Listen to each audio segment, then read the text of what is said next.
Hello, dear friends, I'm with you. Today, we are going to consider a mod about dragons, which you have been asking me for a long time. The name of the mod can be translated as survival for a dragon, in other words, life in the skin of a dragon. And with the help of this mod, you will get an opportunity that was not previously available in Minecraft. We escaped from dragons, fought dragons, tamed dragons, rode dragons and bred them.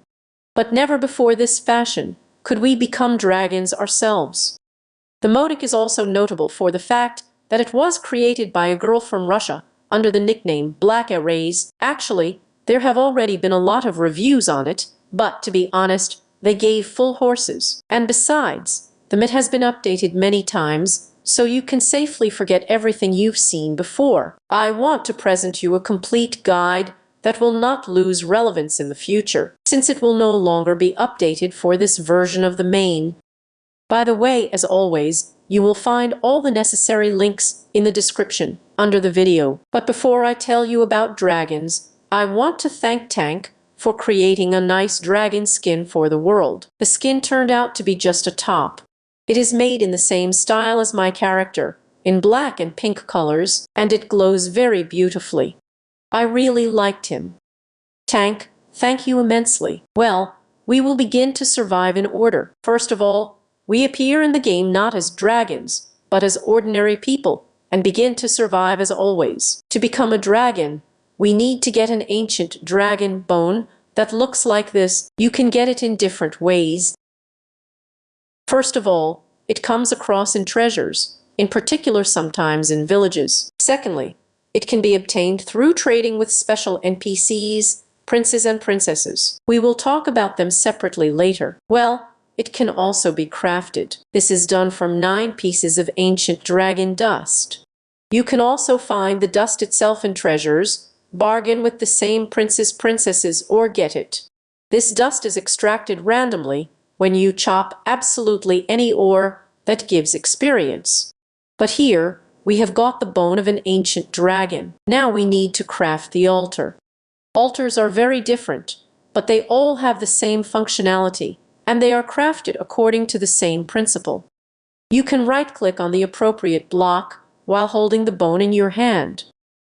Or, you can combine a bone and a suitable block in the crafting cells. You can now see all the varieties of suitable blocks on the screen. There are 9 types of altars in total at the moment. The altar blocks are very beautiful, and you can use them to decorate your buildings.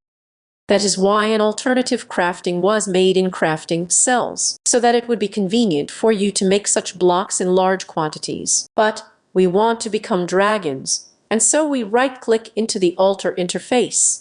And we have a choice of who we want to become.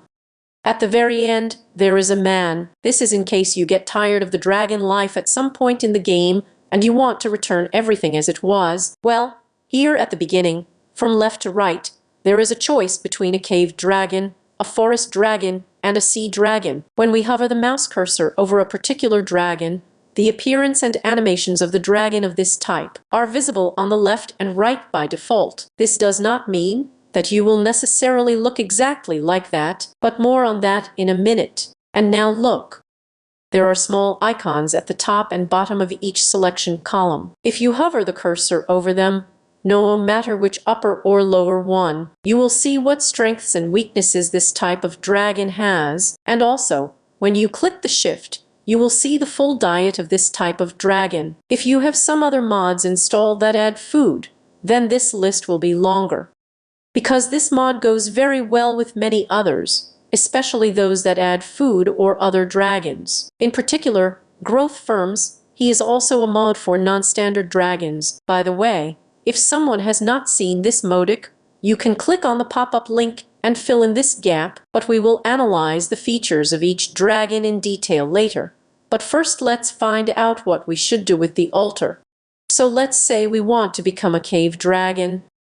Select the window of the cave dragon, and we are not going to become a dragon right now because we have one more step left, the dragon editor. While you enter the editor, the game is paused, so you cannot be afraid that you will be attacked while you are working with the creation of a dragon. As you can see, There are a lot of things here, but in fact you are unlikely to get confused. If you are still confused, then hover the cursor question and see a hint. Initially, you are offered the same model and the default dragon texture. But as you can see, you can change not only the color of each part of the body, but also some other details. The shape of scales on the belly, the shape of eyes and horns, spikes on the tail, and much more. If you like the selected texture of a body part, but do not like the color, you can change it by turning the palette sliders. You can even make your chosen coloring glow. To do this, you need to put a check mark here. In addition, you can make your dragon display or not display wings. They do not affect the ability to fly. All dragons can fly from birth. If you don't put wings on the model, then you will have a wingless flying lizard. If you do not understand what your dragon looks like from behind or from the other side, then you can use the mouse wheel to zoom in or out its image, and use the mouse cursor and hold down the left key to rotate it as you like. In addition, you can use these arrows to change the animation of the dragon, in particular, make him fly, swim, run, stand or sit. You can also change the visual size of the dragon, but note that this does not affect its hitbox.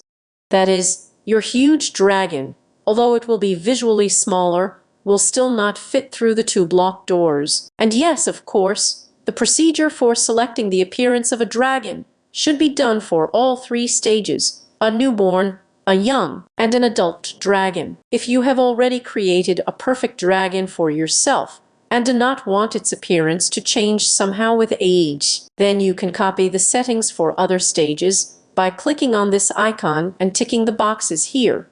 After that, you need to click on Confirmation. Well, you can use the icon below to save your dragon. By the way, you can create several options and save them. It will be possible to make 9 pieces as much as possible. Well, if you are too lazy to mess with the editor, then you can try just poking this randomizer button here. And perhaps you will like the result no less than if you were busy for several hours. From what else there is in the editor, it is an opportunity to change the background color. Perhaps your dragon is very merged with the background and you can't see it clearly. Then you click here and then enter the cursor over the palette until you are satisfied with the result, and then move the cursor to the side.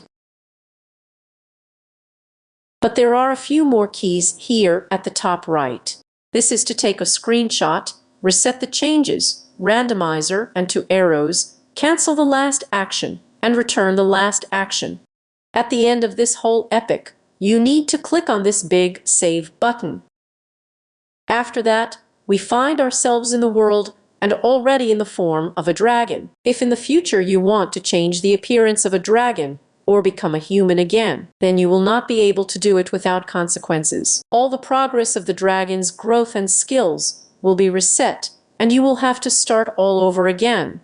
Well, if you just get tired of your appearance, and you want to change it, then you will need to go back to the altar, open the editor, then it's enough to click on this long button at the bottom, and select something from your saved options by clicking on these very numbers, well, or create new ones, if the old ones don't suit you either. This will not affect the progress of growth and skills in any way. Your dragon will only change its appearance. Now let's figure out how to control our dragon, because its management is somewhat different from the management that we use for the little man. First of all, you need to go to the control menu and assign the keys that are convenient for you, because first of all, some of them are not configured by default, and secondly, we need to make sure that they do not conflict with other mods. First of all, the dragon inventory key. It is not necessary to set it up at the beginning of the game, because you will get into the dragon's inventory through the usual inventory anyway. The use wings key is set to Latin G, Russian P by default. If for some reason this does not suit you, reassign it. Then from the keys we need. This is to use a skill.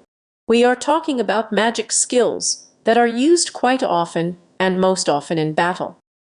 So, I advise you to set it up on some mouse button if you have a gaming mouse. The acceleration key can also be assigned immediately, or it can be later, because this is not an acceleration of running, but an acceleration of flight, which we will return to separately. Also, each dragon has 4 active magic skills, and you can either assign a key to each one individually, or assign keys to switch skills.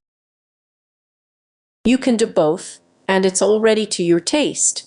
Next, we have a key to examine yourself. By default, this is the left Alt and the Hide Skills panel key. This is if it blocks the screen for you, but it is rather necessary for those who shoot Fedusheki, and a small panel of skills is unlikely to hurt the players, so, with the keys sorted out, we exit the settings. How is our dragon controlled now? The movement takes place with the usual movement keys, and the camera twists with the movement of the cursor on the screen.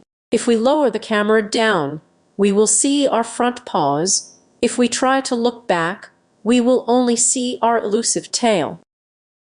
But by pressing Alt on the left, we can turn our head back and look at our back. To exit this mode, you do not need to press Alt a second time, but just take a step in any direction. But what about the flight? In the old versions of the mod, dragons were born flightless, and in order to learn to fly, they had to visit the end. But after a global update of the mod called Flight, dragons are born immediately volatile. However, there are many different chips associated with flight, so we'll talk about how to fly separately a little later. Speaking of management, it is impossible not to mention such an important thing as emotions. Yes, there are animations of various emotions available for dragons. To see the list of emotions, call the chat. The default is Latin T. The list is here. You need to expand it and select the emotion you like, then click Escape. During the animation, the dragon cannot move in the usual way, but it can move by jumping and flying during emotions. And this is not a tank, but a feature that can be disabled in configs. Your dragon will be able to spin, eat, jump, and fly in any way, so let your imagination run wild. To exit emotion mode, just click any mouse button. Now let's talk about the dragon inventory. We open our inventory in the usual way and see something unusual with several tabs. In addition, it immediately catches our eye that our craft cell has increased to the size of a workbench. This means that crafting workbenches on a journey and littering the landscape with them is no longer necessary, so that it is certainly pleasant. To the left of the image of our dragon, there are slots for the most ordinary armor. Initially, the little dragon has even less health than Steve, so it would be nice to book this worm. You can put armor on a dragon in the same way as on a player. That is, this armor should not be a special dragon, or, God forgive me, horse. These are ordinary human helmets, terraces, and so on. It's just that they are rendered in a special way on the dragon. You can put on both a leather jacket and a non-leather jacket, it doesn't matter. It will all display as it should. Leather armor at the same time can be painted on the principle of vanilla leather. It will also display perfectly. By the way, if you have other mods installed, then the armor from them will also have its own unique appearance, but we have only strengthened our skin. Then there is a circle or a bubble in the picture with our dragon. This is a dragon tab called Fangs and Claws. Click here and something interesting opens up to us. Some kind of diagram of a dragon top view plus a paw. In the cells, you see pale images of different tools. Here you can insert different tools that will strengthen the dragon's claws. These tools will not be displayed anywhere on the dragon. More precisely, you will not see a pick sticking out of the paw or teeth. Visually, the dragon will hit the blocks with its bare paws, but with a force equal to the tool inserted here. That is, if you insert a diamond pickaxe here, you can chop obsidian with your bare paws. And if the pickaxe is enchanted for strength or prey, then the same properties will be given to the dragon's paw. These tools will eventually break down, so the freebie is cancelled. And yes, the dragon can use the tools of the Exodus bar, but then the tools and weapons that you work with will be displayed on the side of the dragon, as well as everything that you hold in your hands. If you have some kind of tool or weapon in your hands, then their strength or effectiveness is not combined with the claws, but simply the claws are ignored in this case. That is, if you want to break blocks or mobs with claws and teeth, then you need to do it with an empty hand or an object that is not considered a tool or weapon. By the way, if you hover the cursor over the question here, you can read the hint. Well, here, by checking the box below, we will see that our claws and teeth on the model have become diamond-colored. That is, you can show or hide what your dragon is enhanced with. However, if the tools are enchanted, then the enchantment will not be displayed, but only the material from which they are made. There is an image of a dragon's head above. If you hover the cursor over it, you will see information about your dragon, or rather its growth stage and age, as well as a countdown. And under the whole thing, there is an explanation on this topic, but we will come back to this separately. On the right side of this tab, we have 3 buttons. The top one is sorting inventory, then switching to vanilla inventory. Well, at the very bottom, configure configs right in the game, that is, right from the dragon's inventory, you can change some game rules.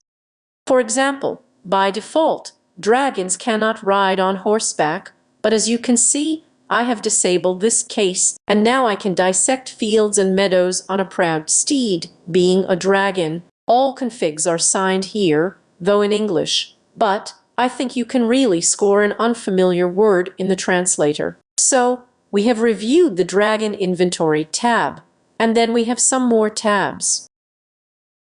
The next one, this one with the iridescent ball, is the Dragon Magic tab. We will return to it in just a minute. Then, there is the Lore tab, which is not yet available. And the most recent one is a tab with skins, provided that you have your own custom dragon skin. How to make it? We're not going to talk about it now. If there are a lot of people who want to, then maybe I will shoot a separate video on this topic. You can also look at the skins of other players here. Because spoiler is a spoiler, the mod is well adapted for multiplayer, and many of the mechanics in it are designed to play with friends. Of course, you can't assign other players skins, but you can only admire them. To do this, you need to press the random key. Well, let's talk about Dragon Magic now.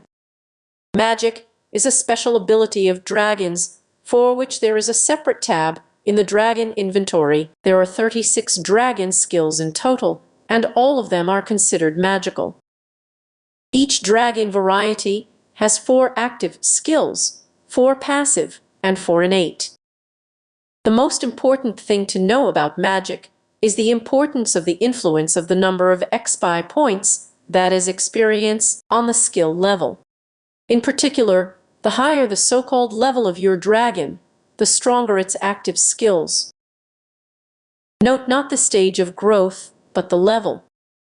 This level is actually equal to the number of XP points that the dragon managed to collect. In other words, the dragon level is not something that you have achieved and will not lose. If you die or lose experience, then the strength of active skills will become much weaker. In other words, even a tiny newborn worm can be a powerful magical beast if there are enough experience balls somewhere. You can see how strong your active skills are by hovering over each specific skill. There is a scale on which the fractional number shows the strength of the skill. For example, 1 out of 4 means the weakest skill level, and 4 out of 4 means the strongest. However, the same system does not apply to passive skills. Passive skills are those that do not need to be triggered by any key, but they manifest themselves on their own without your intervention. Passive skills also require XP, but in a slightly different way. You can manually enhance those passive skills that you think you need in the first place. This is done with these arrows. When you hover the cursor over the arrow, it will be written on it how much experience will be spent to increase the passive skill by 1 level. Of course, the higher the level, the more experience will be absorbed to master it. But on the other hand, if you die, the level of your passive skills will not disappear anywhere. You can lower the level of a passive skill and even get experience points back, but not in full. Next in the rightmost column are innate skills. Innate skills also do not go away. They are inherent for each specific type of dragon, and in fact it's just their innate properties. When you play as a dragon, your active skills are displayed with small icons at the bottom right. And remember, we set up the skill keys with you, so this was exactly for their application. But to start using magic, you need to first have at least some magic points, that is, mana. Mana is indicated by these circles, which are located above the icons of active skills. Initially, when we first appeared as dragons, there was only one circle. The amount of mana depends on 2 factors. The first one is the level of passive ability of elemental magic. The cave dragon has cave magic, the sea dragon has sea magic, and the forest dragon has forest magic, respectively. Each level of elemental magic gives you 1 extra ball of mana per scale. There are 10 levels in total, so in the end this way, you can get 11 balls of mana. But that's not all. Also, the amount of mana depends on the accumulated experience. For every 5 levels of experience, 1 ball of mana is added, but the first 5 do not count, and they start to benefit from 10. Exactly how many circles you have in the mana scale, and for what, you can check by hovering the cursor over the icon of elemental magic in the Magic tab. When you use active dragon skills, mana is consumed, and if it runs out, then magic begins to be applied, at the expense of accumulated experience points. In this case, the experience scale turns red. That is, if you see that your experience scale is red, it means that the spell casts are not at the expense of mana, but at the expense of experience points, which is not very good for us. But in fact, if this happens, then you can just wait a little, because mana recovers by itself quickly enough if the dragon is in comfortable conditions for itself. Well, that is, sea in the water and so on. If you are not sure if this particular environment is comfortable, then pay attention to the empty mana scale. If it is gray, then it means that the place is not very good, and if it is slightly highlighted in color, then it means that it will be filled here. Speaking of good places, it is impossible not to mention the sources of magic. The source of magic is a very beautiful block, and it is different for each type of dragon. Crafting is not cheap. You can see them on the screen now. Well, this thing is extremely useful. By the way, only the kind of dragon for which it is intended can safely climb into the source of magic. Everyone else, both dragons and non-dragons, will be demoted by the source. To install it, a free area of 3 by 3 blocks is required. The source must be filled with either the dust of an ancient dragon, or bone, or hearts. To do this, you need to right-click on it, and the interface will open. By the way, you can read the instructions for using the source directly in this interface. To use the source, you need to sit down in front of it, and right-click on it with an empty hand, and then do not touch the keys anymore. The dragon will open its wings and sit there for a while. Don't disturb him. This is best seen from the third person. If you look from the first person, then you may not be used to it, and not understand that something is happening. The item from the source inventory will be used up, and the infinite magic effect will be applied to you. Depending on what you put inside, the effect will last for different times. During the duration of this effect, your mana will not be consumed. In addition to all of the above, there are special types of food for dragons that help to quickly restore mana, but we'll talk about them a little later when we talk about food. But, also, A few more words about magic. You should know that different skills have different overlay times. That is, when applying one or another ability, you should not just press the button, but press and hold it until the scale of skill application reaches the end. In addition, some of them have a cooldown or a rollback time. That is, before applying them again, you need to wait a little. Active skills are divided into 4 types: breathing, remote attack, mass buff, and personal buff.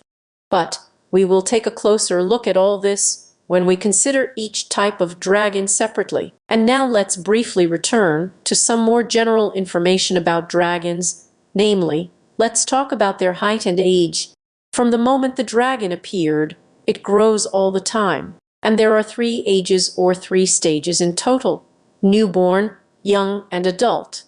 Their difference is that a newborn dragon is 1 block tall, a young one is 2, and an adult dragon is a giant as much as 3 blocks high. But at every age, there are also stages of growth, each of which increases the dragon by a little bit and adds a little bit to the health scale. Every age has its advantages and disadvantages. Of course, the main advantage of big dragons is their huge health scale. But on the other hand, tiny dragons can crawl through the cracks in 1 block and ride big dragons. So, what determines the age and height of the dragon? First of all, dragons grow by themselves, even if you don't do anything for it. Remember in the Teeth and Claws tab and the Dragon Head contest, it is in it that it displays at what stage your dragon is now and how much time is left until the moment when it moves to the next stage simply. This time is indicated in real and not in Minecraft hours and minutes. And around the dragon's head, the frame is gradually filled with color. When it is fully filled, the dragon will move to the next age category. As you can see, you can do nothing, but the dragon will still grow. However, if you paid attention to the numbers, to the counters, you realized that in real time, this will happen oh how long. And the older the dragon gets, the more time it will be on the timer. That is, it will grow longer. In total, if you decide to raise a dragon on your own, then it may take you months of real time. Therefore, the fashion provides items that control the growth of the dragon. Some of these items can rapidly grow, and some, on the contrary, reduce your dragon. There is also an item that completely stops the growth of the dragon. So, to accelerate the dragon's growth, a dragon heart fragment, a weak dragon heart, and an ancient dragon heart are used. All 3 types of hearts have different effectiveness in raising dragons. The shard is considered the weakest, the ancient heart is the strongest. All 3 have crafts. You can see them on the screen now. In addition to crafting, you can get them as a rare shot from creatures. A shard falls from creatures that have from 14 to 20 health units, a weak heart from creatures that have from 20 to 50 health units, and an ancient heart can fall from creatures that have more than 50 health units. You can use all kinds of hearts only at the youngest stage of growth. In the second stage, you can only use a weak or ancient heart, and for adult dragons, an exceptionally ancient heart. Which of the items you need to use for growth, you can peek in the same place, in the dragon's head. Their names are clearly highlighted. In addition, there are also such star bone and star heart. The bone will shrink the dragon, and the heart will completely stop the growth. Both items are created by throwing suitable items at the predator's star, but we'll come back to that later. By the way, since we started talking about the size of dragons, it is impossible not to mention the doors provided for them. The mod adds a whole bunch of different doors in the style of medieval fantasy. There are 16 huge 3-block doors, 15 doors for small dragons, that is 1 block high, and plus 5 varieties of pressure plates. Now let's look at all this diversity. To make it more convenient, I broke these doors into groups. The first group is a variety of doors made of vanilla wood and iron. They all craft according to the same principle. For a large door, you need to take 3 vanilla doors made of the same material and put them together. The result is such huge 3-block doors that are suitable not only for dragons, but also for horsemen on horses. And just look at these gorgeous doors. They have just amazing, beautiful textures, and everyone has them. As for the small doors, they are crafted from a large similar door. Thus, we will get 3 such wall hatches for baby dragons at once. The next type of doors we have is special. These doors only respond to a certain kind of dragon, that is, the cave door will open only from the impact of the cave dragon, the forest door from the paws of the forest. But the sea door will react accordingly only to the sea dragon. So you, being a dragon, can put up protection so that everyone does not climb into your home without getting into it. So, this type of doors is being crafted on the basis of the same large 3-block doors made of any vanilla wood. Just for each type of door, you need to add a special block. For a cave door, this is gilded black. For a forest vine, and for a sea prismarine, small doors are crafted in the same way as the previous large doors. But in addition, there are also special pressure plates that will give out a redstone signal if a dragon of a certain kind steps on them.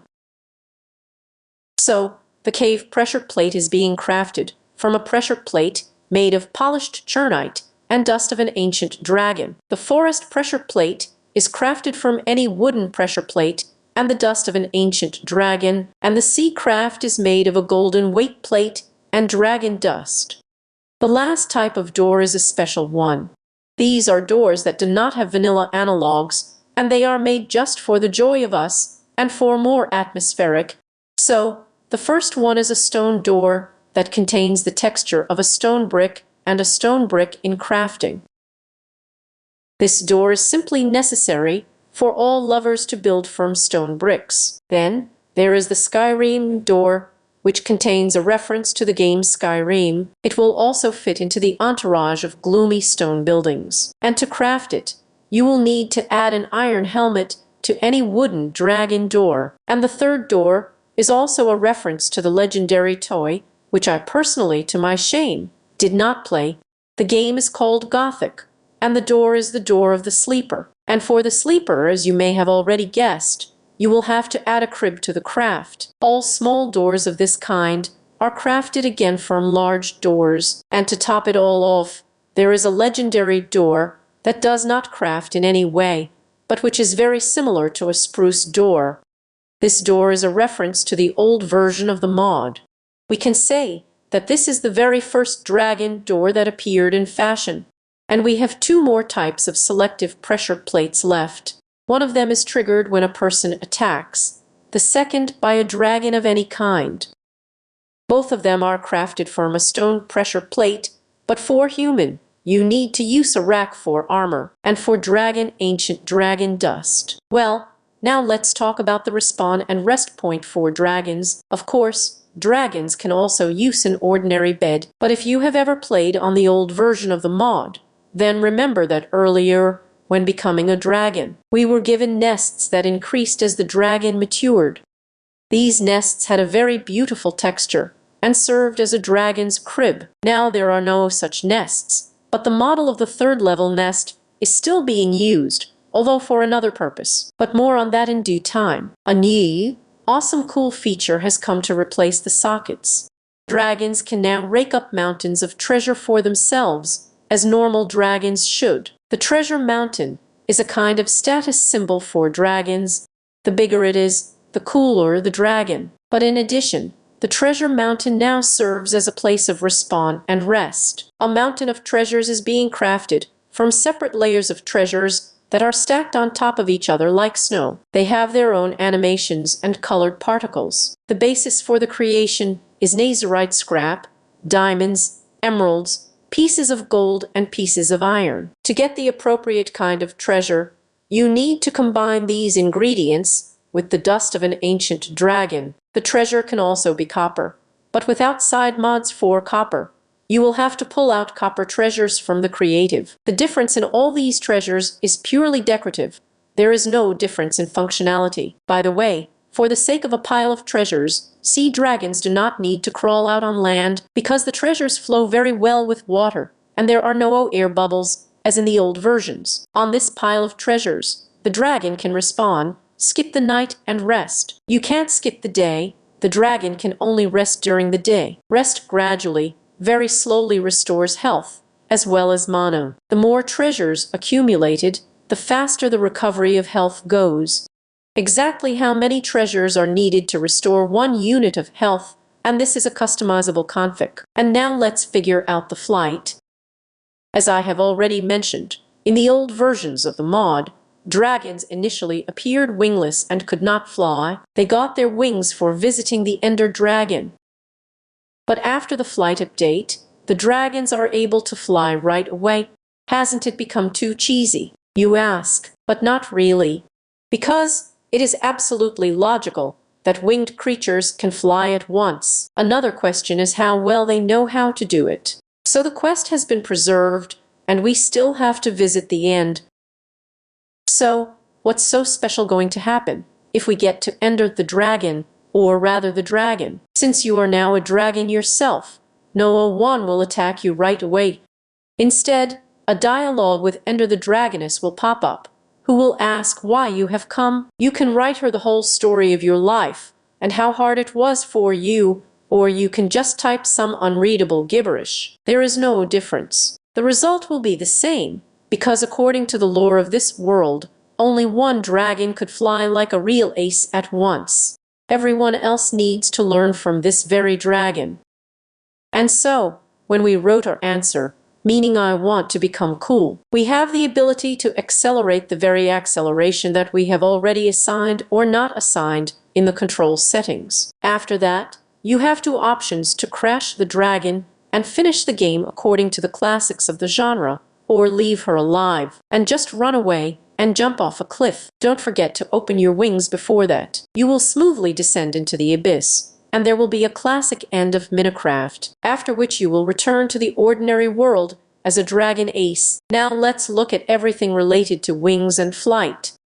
Firstly, the wings of dragons are considered magical, and when you open them, then the effect of elemental wings is superimposed on you. All dragons have different names for them. In the cave, they are cave. In the forest, forest. And the wing icons also look different. But in fact, there is no difference between them. They all have the same flight in general. Most importantly, you will understand by this icon whether your wings are folded or opened. After all, the nature of your movement will depend on it. By the way, dragons can't use leiters either. Even if you put them on yourself, they will still fall out, so your dragon wings are practically the only flight opportunity for you. To take off, you need to press the jump key. If you release it, you will smoothly descend to the ground. With the forward movement key and the mouse cursor, you choose the direction of flight. Our manner of flying can be of 3 types. The first is a slow pitch.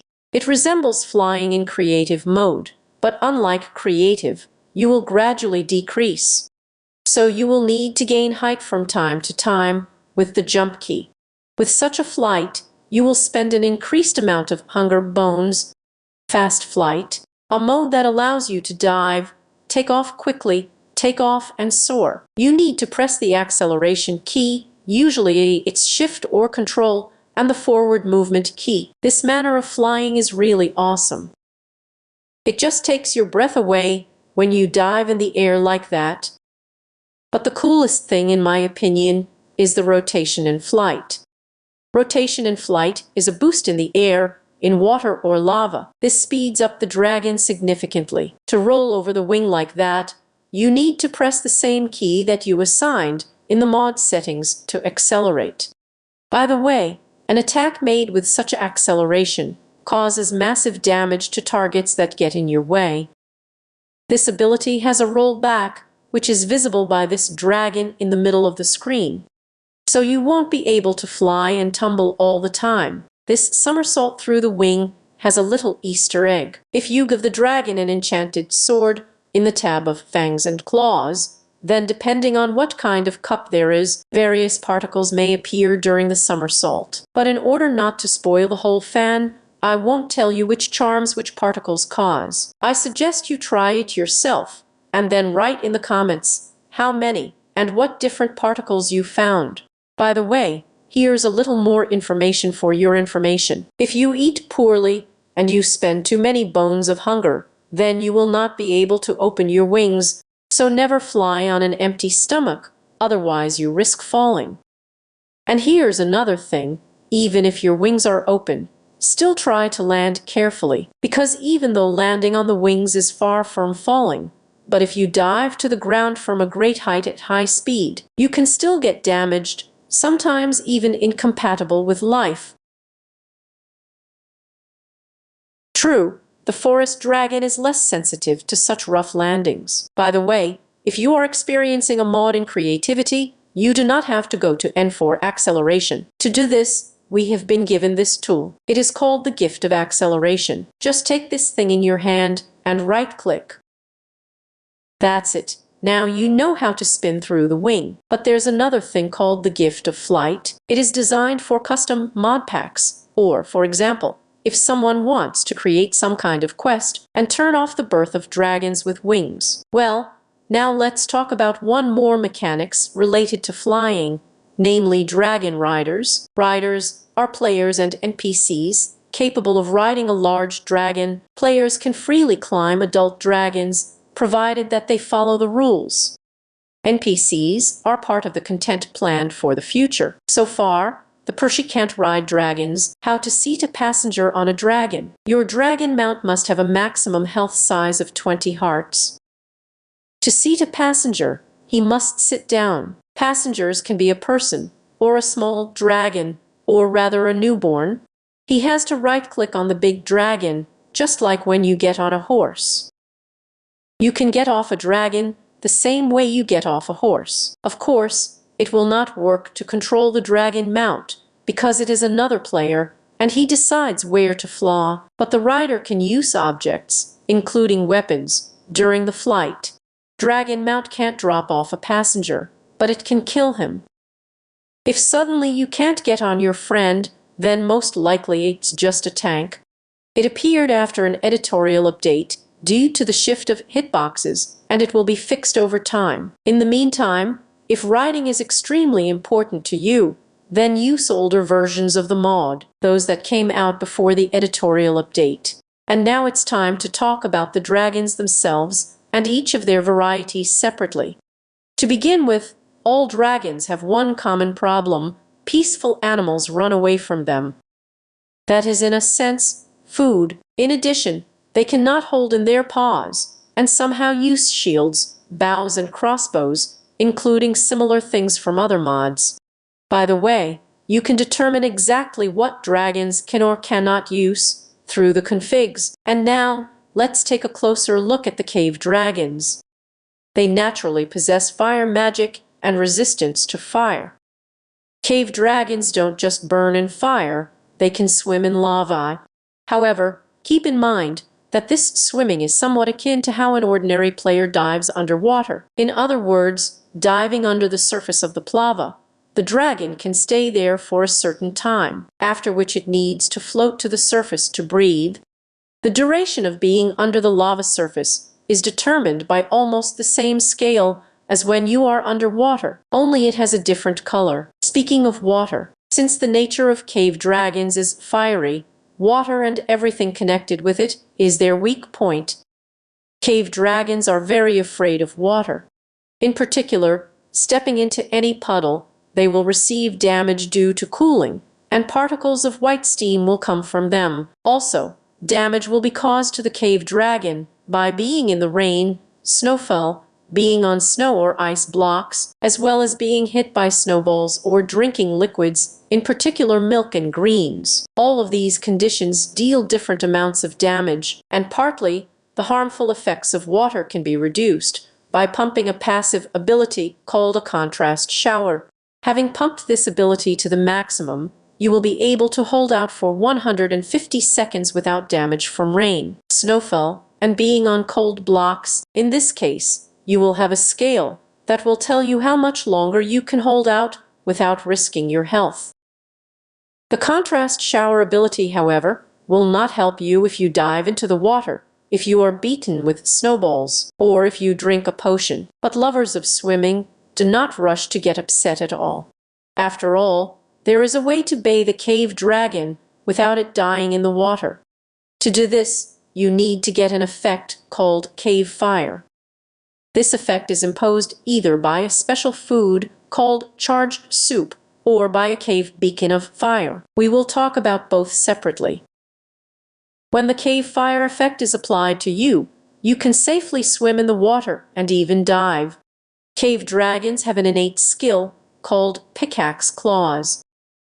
This means that they can mine stone blocks without using any tools at all. In a newborn dragon, the strength of the claws of the hands is equated to a wooden tool. In young and adults, a stone one. This means that young and adult dragons are able to mine all the same blocks that you would mine with a stone pickaxe, without any tools and strengthening of claws. Cave dragons have a passive skill called cave athletics. This means that they will run faster on rocky and native blocks than on all the others, namely with the effect of the speed of the second level. But if this skill is pumped as much as possible, then the speed effect will already be of the third level. So, all the blocks on which cave dragons run faster, you now see on the screen, so I will not list their names out loud. The diet of the cave dragon includes mainly coal and charred products. Charred types of products are added by the mod, and are crafted mainly by re-roasting already fried products in the oven, smokehouse, or on the fire. So, let's take a closer look at exactly what cave dragons can eat. First of all, as I have already said, it is coal, wood, and stone. Both can be eaten, but they restore only half the bones of hunger. But there is also a special kind of coal charged. It is crafted from coal and redstone, and saturates 3 bones of hunger at once. Charred products saturate better. Charred seafood is made by overcooking any fried fish, and will saturate the cave dragon with 4 bones of hunger. A charred mushroom is crafted like this, and also saturates the 4 bones of hunger, just like a charred vegetable that is crafted like this. But the charred meat will be more satisfying. It is crafted by overcooking any fried meat, and will satisfy the cave dragon as much as 5 bones of hunger. But this is far from the limit. Because of all of the above, you can make a better meal, namely a charged soup. The charged soup is being crafted like this, and it will restore the dragon as many as 10 bones of hunger at once. After it, you won't want to eat for a long time. But the most important thing is that it imposes the effect of cave fire. But that's not all, because we can also make a cave dragon treat. To create it, you need to cover the specific dragon food with the dust of an ancient dragon from all sides. The delicacy does not saturate as well as soup with only 7 bones of hunger, but its value is that it instantly completely restores the dragon's mana. And of course, dragons can eat golden apples, simple and enchanted. As I mentioned, the mod goes well with other mods.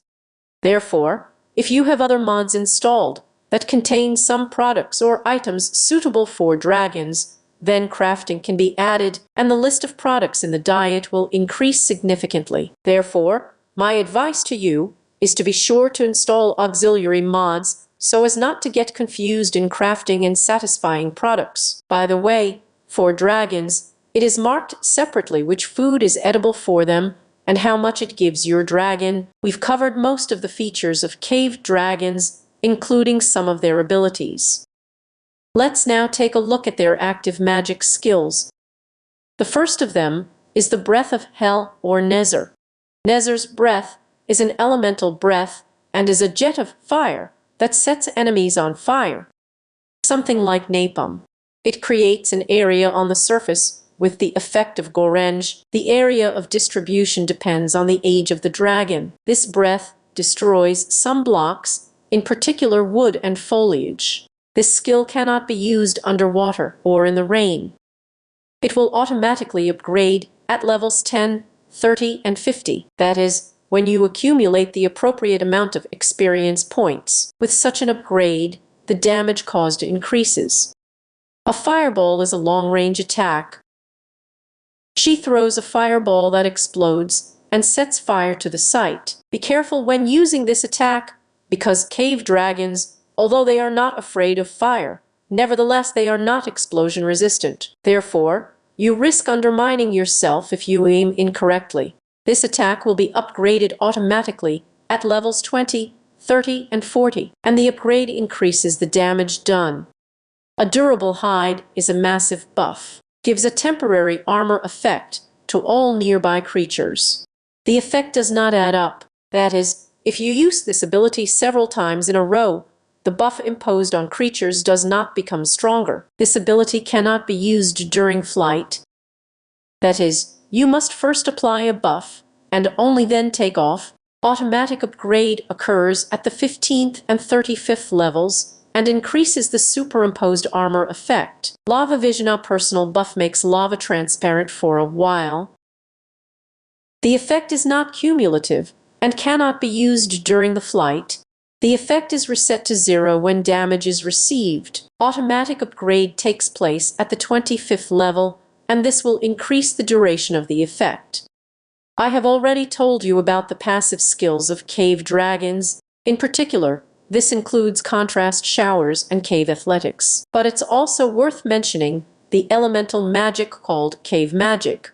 Pumping it will increase the amount of mana, and your mana will be restored best on hot blocks. But there is also a passive skill called burn. When you attack someone, and not necessarily with a jet of fire, you can just use your bare paws. Then there is a chance that your opponent will get an effect called a burn. The effect is very clearly visible by the sheaf of sparks that come from your target, and it deals damage every time the target moves. Moreover, the faster the target moves, the more damage it receives. Creatures with fire resistance are not sensitive to this effect.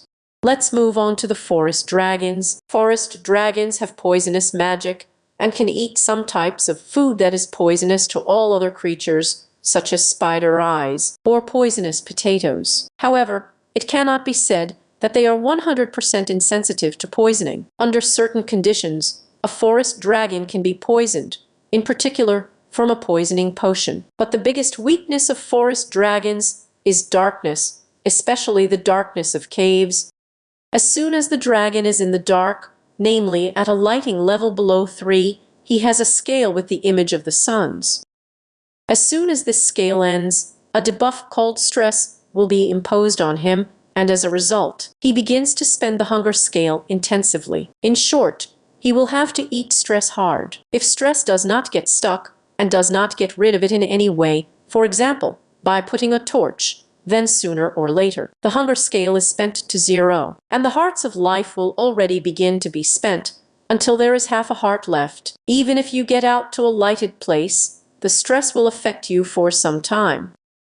But you can remove the effect with milk. But this terrible fear of the dark by a forest dragon can be relieved a little. To do this, forest dragons have a passive skill called light in the dark. If this skill is not upgraded, then the scale with the suns fly away almost in a second. But if you have pumped to the full, you will be able to hold out in the dark for a little more than a minute before the hunger scale begins to deplete. You can also get rid of the debuff if the dragon gets an effect called forest magic. This effect on the dragon can impose a beacon. But on the other hand, not everything is so hard, because the forest dragon can simply carry various torches and lanterns with him there. The innate property of a forest dragon is axe claws. He can easily chop wood blocks and foliage, as well as dig the ground with his bare paws. In newborn dragons, the efficiency of claws is equal to wooden tools, and in young and adults, stone tools. Another innate property is insensitivity to thorny bushes and cacti, which is certainly a very pleasant plus. But on the other hand, there is an unpleasant minus. Namely, peaceful animals are afraid of dragons and run away from them in fear. But of all the dragons, it is the forest ones who prefer to eat raw meat. But on the forest blocks, the dragons get a speed buff. And as with the cave dragon, it's a passive skill that can be upgraded. Initially, you will get the speed effect of the second level, but after you upgrade the skill, it will become the third. And all the blocks on which the forest dragon accelerates, you see now on the screen. In addition, the forest dragon is less sensitive to falls from a height than other dragons, and this is his passive skill, called a climber. Initially, while the skill has not yet been upgraded, the forest dragon is able to fall from a height of 8 blocks without harm to itself. Well, having pumped this skill to the full, he can start from 13. Well, now let's see what the forest dragons eat. The main food for them is raw meat, raw pork, lamb, beef, rabbit, chicken, and if there are third-party mods, then most likely meat from them will do. But in addition, forest dragons are not averse to eating other delicacies. For example, rotten flesh, spider eyes, poisonous potatoes, horus fruits, honey in a bottle, sweet forest berries, as well as golden apples, simple and enchanted. There is also a special kind of delicacy for forest dragons, which is made from rabbit eggs, spider eyes, or poisonous potatoes, overlaid with dust of ancient dragons. As for cave dragons, the treat for forest ones satisfies hunger well and restores mana. Let's now take a look at the active skills of forest dragons. The first one is called Forest Breath. This is spontaneous breathing, which spreads toxic gas. It creates an area with the effect of forest gas, which is deadly to all creatures, but accelerates the growth of plants. That is, if you breathe these toxic chemicals somewhere in the fields in the village, you will get a harvest almost instantly. But you better make sure that the residents are not in the fields at this time, otherwise they will be poisoned. By the way, this breath has another ability. If you breathe forest gas on a ripe potato crop, it will fall out as poisonous, which is actually very beneficial for the forest dragon. The area of defeat of such an attack depends on the age of the dragon. If the dragon is under stress, then you will not be able to apply this breathing. Breathing will automatically upgrade at the 10th, 30th, and 50th levels. And with the upgrade, the damage inflicted increases. A spike is a remote attack. The dragon throws a sharp dart that flies a long distance. This attack is less effective underwater. It will automatically upgrade at the 20th, 30th, and 40th levels, and with the upgrade, the damage increases. Inspiration: a massive buff imposes a third-level rush effect on all creatures that are nearby. The effect does not add up, that is, it does not become stronger from repeated application. Inspiration cannot be imposed in flight, so you will have to inspire from the ground, and only then take off. The ability to upgrade automatically at the 15th and 35th levels, and with the upgrade, the duration of the buff increases. Hunter is a personal buff, and a very cool ability. It imposes a hunter effect that allows you to become completely invisible in the grass. The first blow in a melee attack under this effect gives a bonus to damage. The effect is not cumulative and cannot be used in flight. The effect is reset to 0 when damage is received.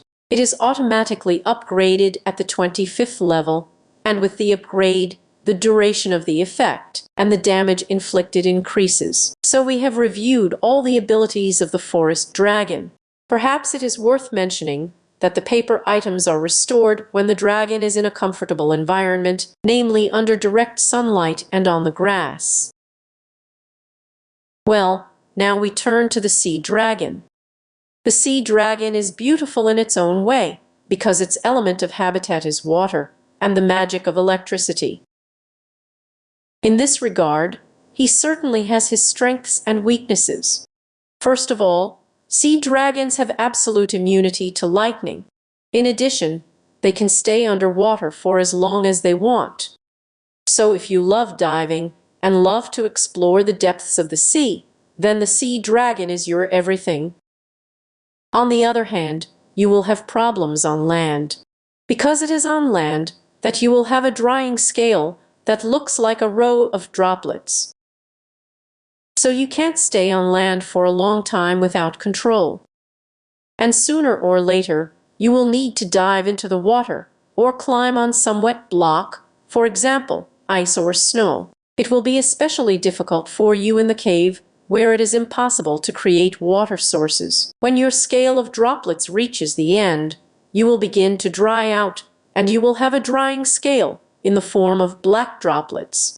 Well, you will start to be demoted little by little, and small white particles will fall out of you, probably sand. If the scale of black droplets is full, then you will begin to be treated strenuously. And keep in mind that you better have time to dive under the water before that moment, because even if you jumped into the water, you will not stop demoted. First, you need to, as it were, saturate the black scale with water, and only after that you are saved. If you do not have time, you will die of dehydration right in the water. But don't be upset. There are ways to fight this scourge, so that Nether will not be lost for you. The simplest of them is to drink water. Ordinary bottled water is perfect to fill the thirst scale. Then you can use the boiler. You can pour water into the boiler, even in a cave. It will not disappear anywhere. And then you need to climb on top of this cauldron. That is, you kind of wet your paws in it, but the potions are not suitable for replenishing the liquid. But on the other hand, enchanted golden apples do an excellent job with this case. And you can also take blocks of ice and snow with you and recover on them. But in this version, liquids are not the only thing that can prolong the sea dragon's stay on land. He has a passive skill called water. Initially, until this skill is upgraded, you will be able to stay on land for exactly a minute before you start to be damaged. But having pumped this skill to the full, you will be able to hold on for as long as 7 minutes of real time. Also, the sea dragon will be able to get rid of drying out if it gets the effective calmness of the sea, which is superimposed by a lighthouse. And if it rains or it starts snowing, then you can also safely wander on land. Well, a thunderstorm is generally ideal conditions for you. Sea dragons have shovel claws. That is, they are able to extract loose blocks without any tools. Newborn dragons have claws equal in efficiency to wooden shovels. Those who are older have stone ones. Their passive skill is marine athletics. Thanks to her, dragons get acceleration on sea blocks. Initially, they run on these blocks with the acceleration of the second level, but if the skill is pumped to full, then the acceleration will be of the third level. And of course, you can see all these blocks on the screen right now. Well, now let's look at what sea dragons eat. So, the food for them is all seafood, including blowfish, raw salmon, raw cod, tropical fish, kelp and dried kelp. If you have third-party mods installed, then fish from them. And besides, sea dragons can eat honey in bottles and golden apples, simple and enchanted. And of course, a treat is also provided for them. It is made from blowfish or salmon and the dust of an ancient dragon. Well, now let's find out what kind of things sea dragons can do. Their spontaneous breathing is the breath of the storm, which is a stream of electric sparks.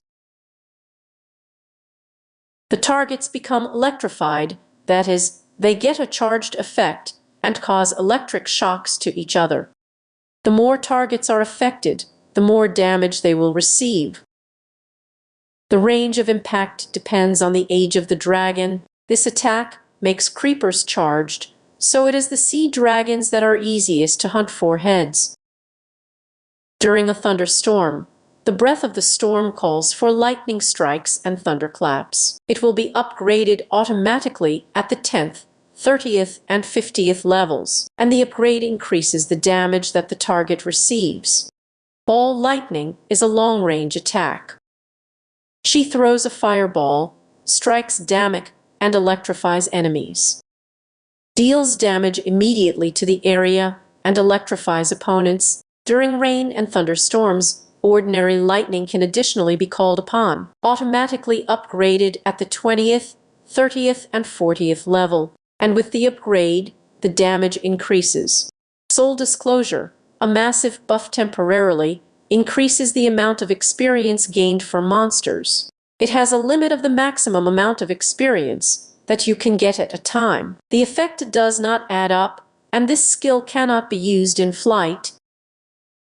It will automatically upgrade at the 15th and 35th levels. Sea Vision, a personal buff, gives the effect of night vision for a short time. The effect is not cumulative and cannot be used in flight.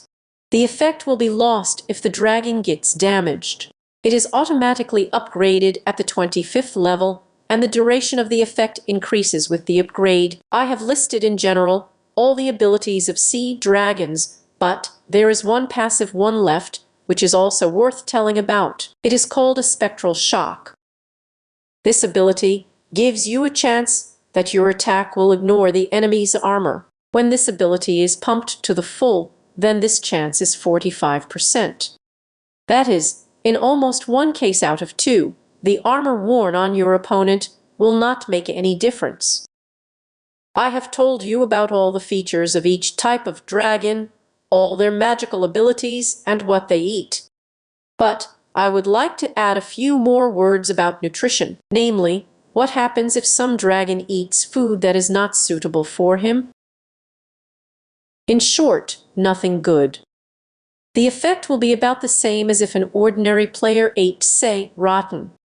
At first, the effect of hunger will be imposed on such a dragon. Well, if he persists and continues to eat what he shouldn't, then in the end, he will get the effect of poisoning, even if it's a forest dragon, which actually eats all kinds of poisonous stuff for both cheeks. As for ordinary players, not dragons, they can also eat, for example, the same charged soup or dragon treats, but they will not be as satisfying for people. Besides, it will impose the effect of hunger or poisoning.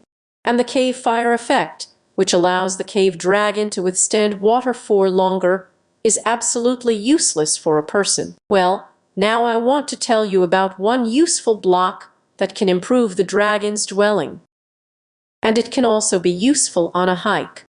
This block is called a lighthouse, and there are of course 3 varieties: a cave lighthouse of fire, a forest lighthouse of magic, and a sea lighthouse of tranquility. All of them give various positive effects to dragons. However, people can't use them, but get a domuk if they try to touch. All of them are perfectly streamlined with water, so they can be safely installed on the seabed. You can pick up a lighthouse only with a tool, with a silk cup, and best of all with a pickaxe. Well, they themselves are very durable and explosion-proof. To create some type of beacon, you need to first create an empty base for it. The base is crafted from a dragon altar and a vanilla lighthouse. So, at the beginning of the game you won't do such a thing. Next, you need to combine this thing with either a gold block, or a diamond, or a nazarite ingot.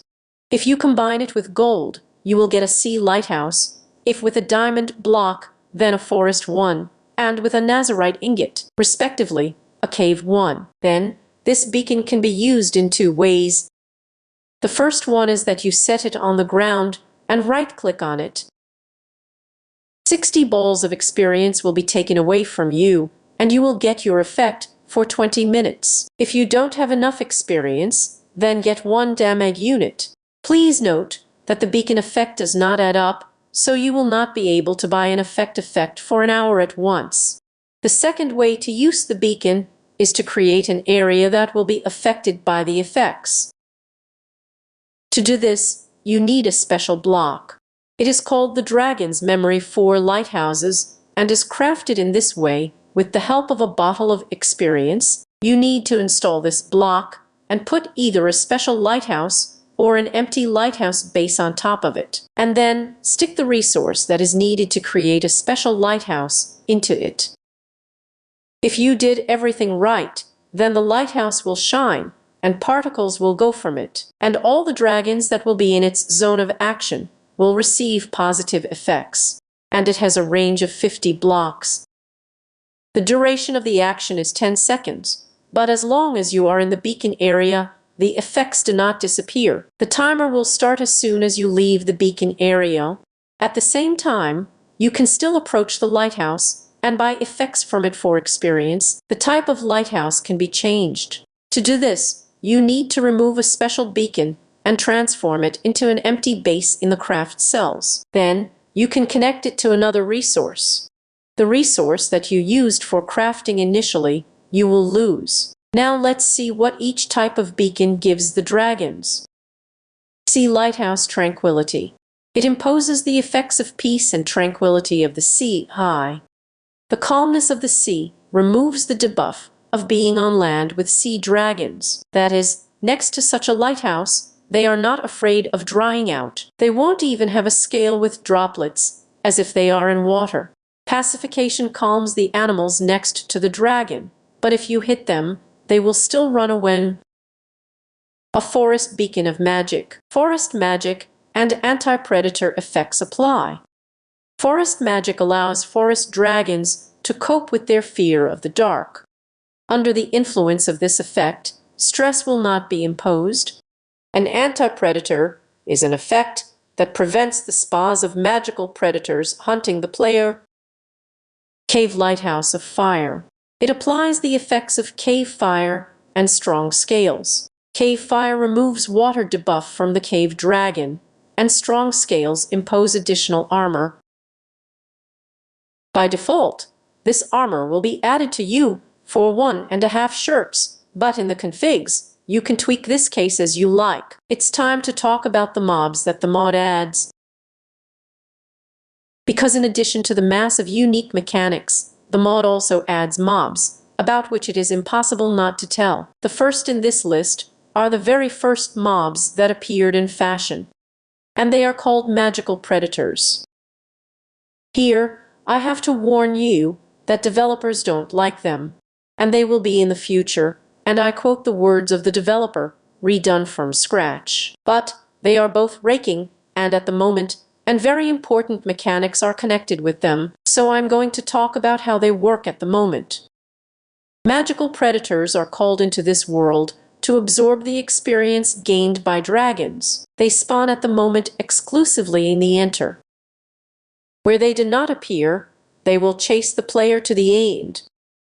They differ in appearance and size, which affects their strength and health.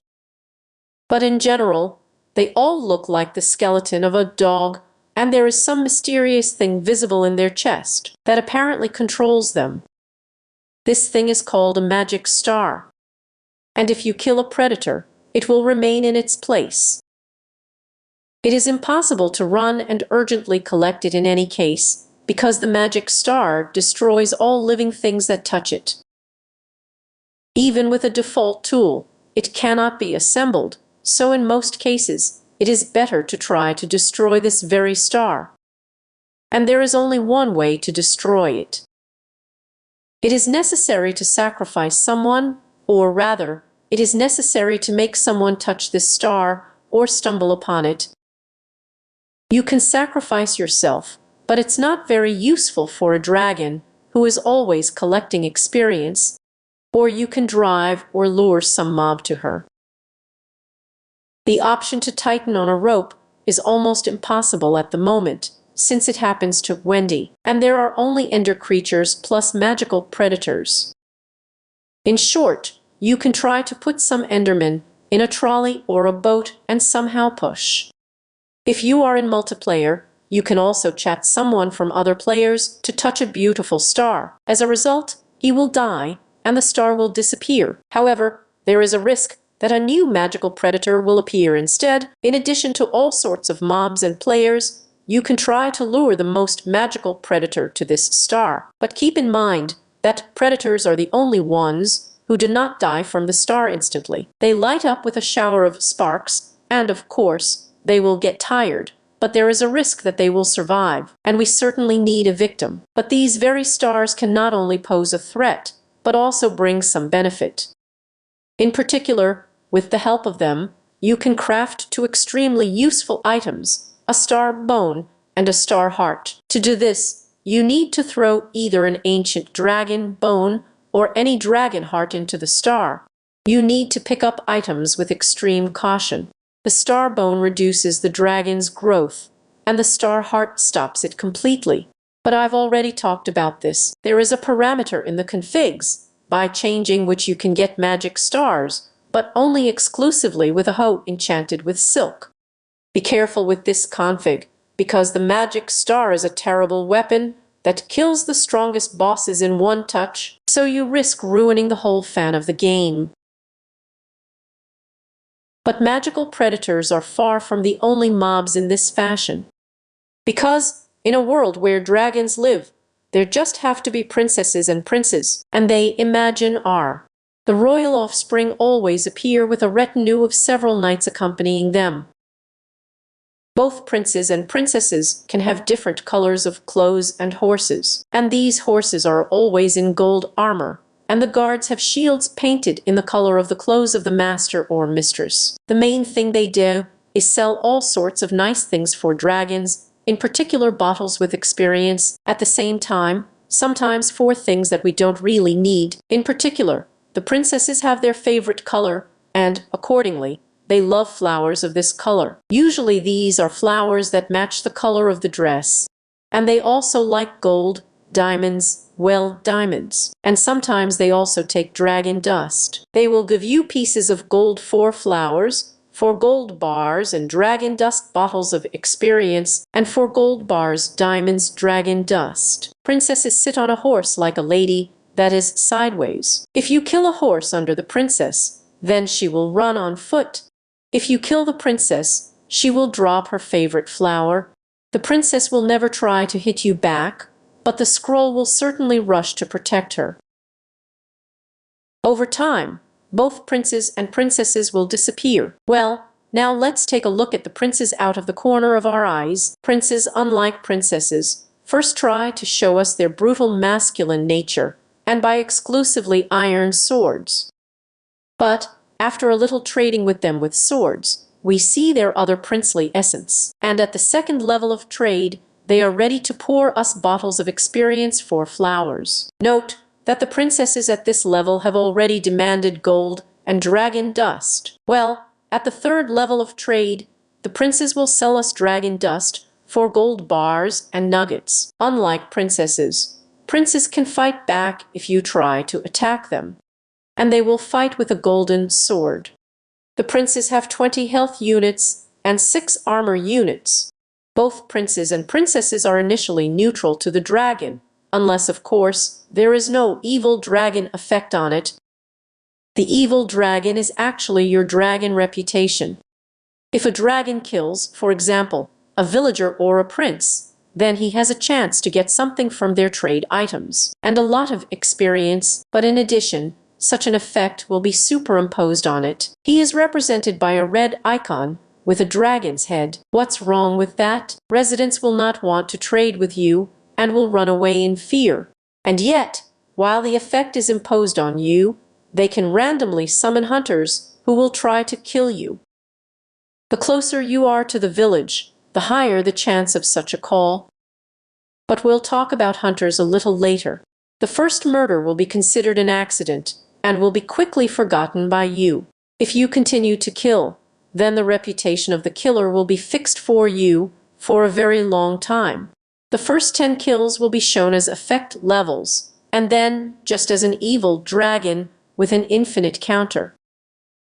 The infinite counter turns on already somewhere on the 8th or 9th level, but keep in mind that Minecraft shows effects lasting more than 27 minutes of real time, like infinity. So do not be afraid, you are disgraced for a long time, and the evil dragon effect will definitely pass sooner or later. However, you don't have many options for it to pass. Either wait it out and keep yourself in hand for a while and not kill people, or get the title of hero of the village, protecting residents from raids, so you can't get off with milk.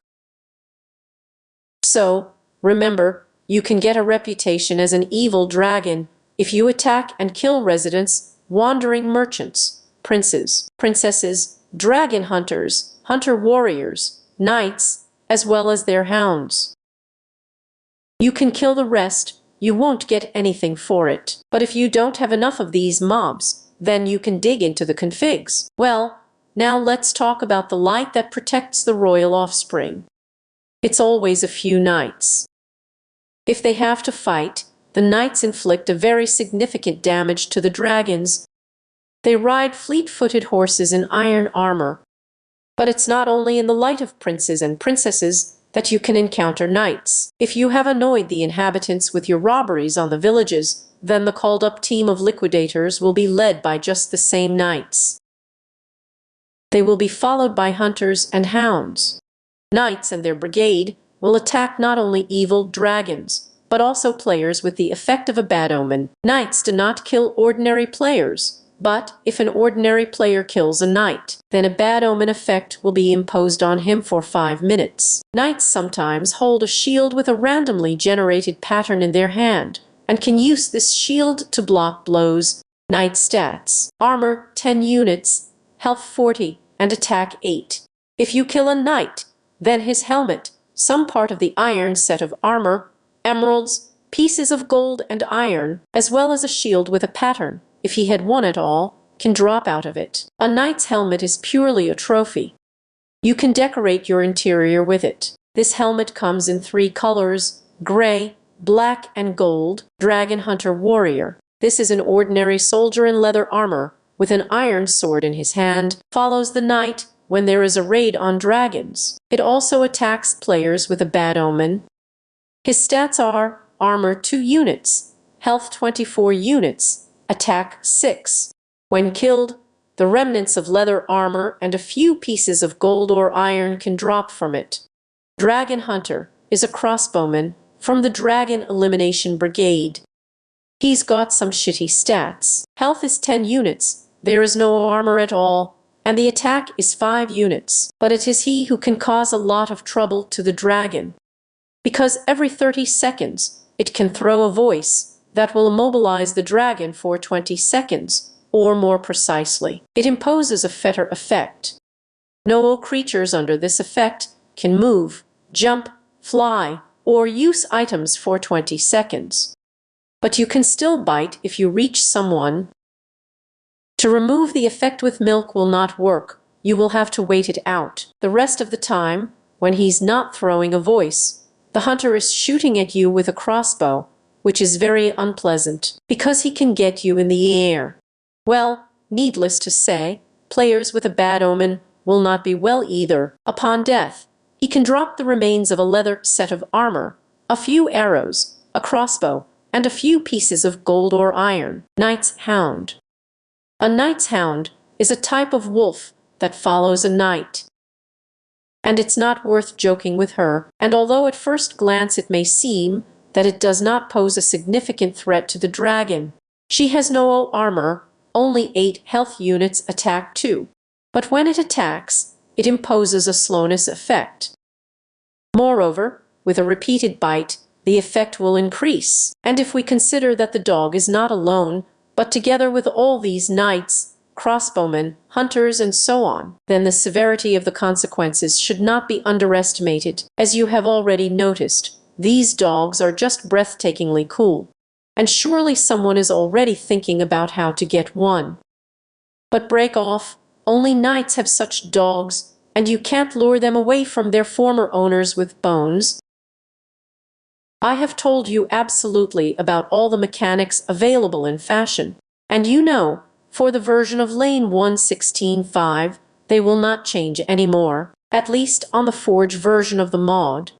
So if you play it on it, then my review will be relevant for you in a year, and in 2, and apparently in general. The internet is still alive on the planet. Well, what awaits the mod in the future? What changes and updates should we expect? First of all, only tank fixes will be released for version 1.16.5, and the mod will migrate to 1.18.2 at once, bypassing the 17th version of the main. So, we will see all the serious updates already on version 1.18.2 for factories, and apparently the next thing we will see is new magical predators. All the details related to them are still a secret. Also, we are finally waiting for a manual book and glasses. Even among my friends, there are enough fans to collect all kinds of glasses, so I'm sure it will please many.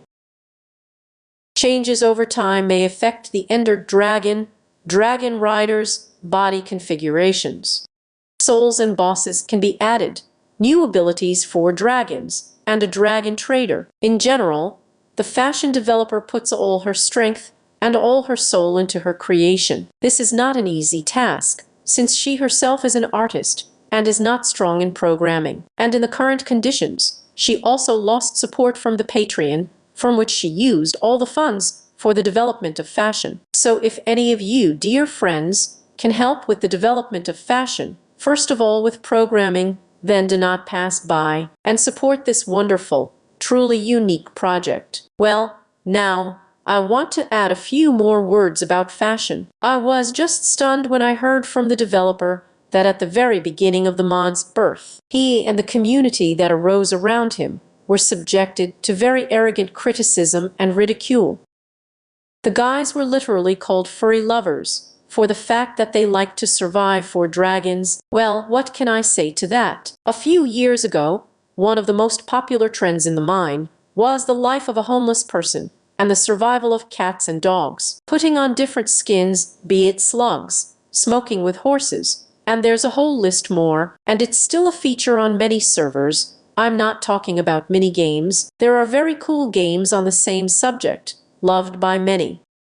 For example, the same survival for dinosaurs is Z Isle, which just has a lot of fans. In general, this list can be continued for a long time. Personally, I think there is nothing wrong with trying on someone else's skin and looking at the world through someone else's eyes. It doesn't matter if it's the eyes of a homeless person or a dragon. In response to those arrogant assholes, I can say yes, we love dragons and are proud of it, and that's why we want to be dragons. But on the other hand, we fly on our wings and poison potatoes and people's lives with our breath, and do not exploit poor animals for this. And what do you think about this, dear friends? Put likes and write comments to those who agree, and see you soon.